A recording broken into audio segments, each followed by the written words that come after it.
रामदेव सुबह शाम योग करते हैं, लेकिन पहली बार यह साफ हो गया कि योग करने से पेट की गैस भले खुल जाए लेकिन बुद्धि नहीं खुलती।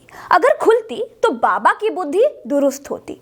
बाबा रामदेव कहते हैं कि मुसलमानों को सिखाया जाता है कि 5 बार की नमाज पढ़ो, फिर जो चाहे वो करो, चाहे हिंदुओं की बेटियों को उठाओ, जो मन में आए वो पाप करो।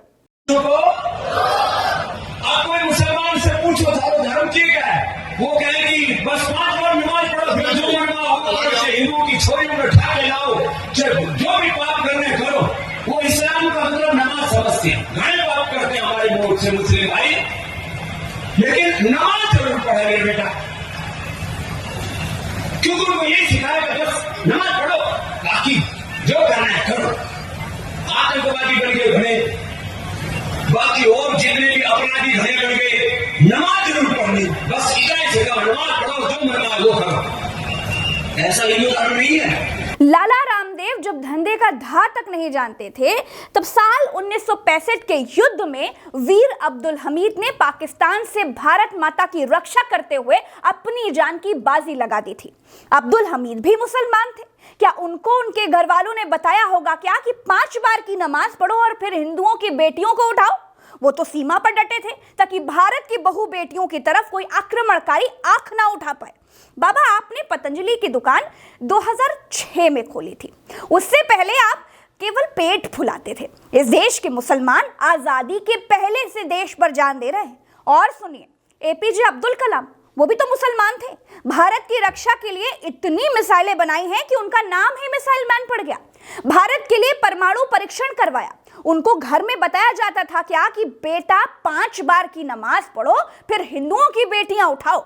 अगर बताया जाता रहा था तो फिर वो भारत को उठाने में क्यों लग गए भाई?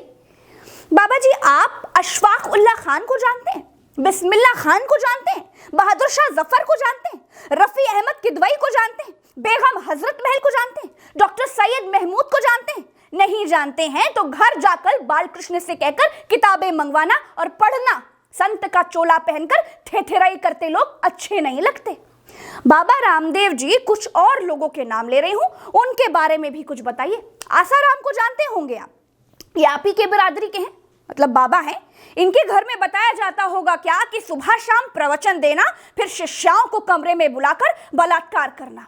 तमिलनाडु वाले स्वामी नित्यानंद को घर में सिखाया जाता होगा क्या कि बाबागिरी की आड़ में लड़कियों के साथ रेप करना। सतलोक आश्रम वाले रामपाल का नाम सुना है? डेरा सच्चा सौदे वाले रंगीले और हत्यारे राम रहीम का नाम सुना है? इच्छाधारी भीमानंद का नाम सुना है? सेक्स रैकेट चलाता था। दाती महाराज का नाम सुना है? खुद को शनि भगवान का स्पेशलिस्ट बताता था और बच्चियों के साथ रेप करता था। और नाम सुनाऊंगी ना तो शर्म से सिर झुकाकर बैठ जाएंगे। बाबा, आप मुसलमानों को सिर्फ इसलिए गरिया रहे हैं, सिर्फ इसलिए पूरी मुस्लिम कौम की परवरिश को गाली दे रहे हैं क्योंकि भारत में इस समय ट्रेंडिंग में यही है।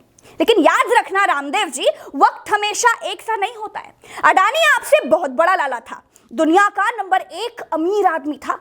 वक्त ने धूल फकवा दी, बड़े बड़े सुप्रीम लीडर तक उसे बचा नहीं पा रहे हैं। आपकी दुकान का मंजन तो हिंदू और मुसलमान सब खरीदते हैं। कोई ये नहीं पूछता कि मंजन बाबा का है या भाई मौलाना का है।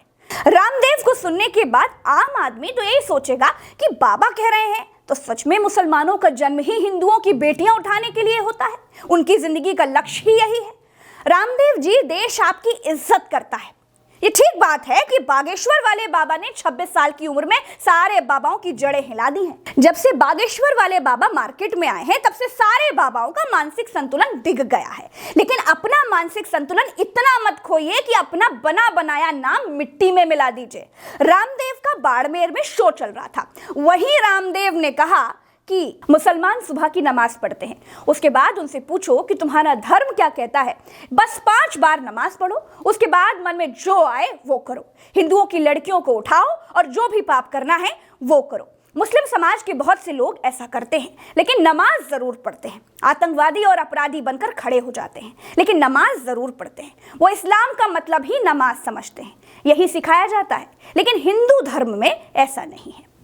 बाबा रामदेव इसके बाद सनातन धर्म के बारे में भी बताते हैं। सनातन धर्म का एजेंडा है सुबह ब्रह्म मुहूर्त में उठकर भगवान का नाम लो, उसके बाद योग करो, अपने आराध्य की पूजा करके अच्छा कार्य करो और अच्छा कर्म करो। ये हिंदू धर्म और सनातन हमें सिखाता है अच्छे से जीवन कैसे जीना है, सात्विक जीवन कैसे जीना है। हमारे व्यवहार, हमारे कार्य में सात्विकता होनी चाहिए। हिंसा, झूठ, लड़ाई झगड़ा नहीं करना, ये सब सनातन धर्म सिखाता है। बिल्कुल सही बात कही रामदेव जी, हमारे सनातन धर्म में यही सिखाया जाता है। लेकिन डाकू ददुआ ने ये सब क्यों नहीं सीखा?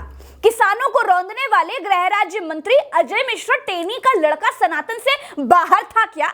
बीजेपी विधायक कुलदीप सिंह सेंगर, वो दलित की बेटी का रेप करते समय सनातन को खूंटी में टांग कर आया था क्या?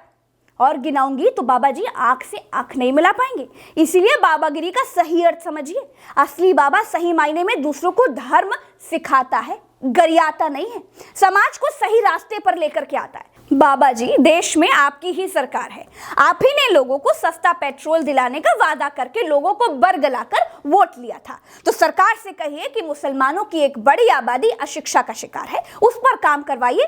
तमाम दुश्वारियां शिक्षा से दूर होंगी। आप इसके लिए आंदोलन नहीं छेड़ेंगे। आप लोगों को भड़काकर अपनी दुकान चलाने के मूड में हैं।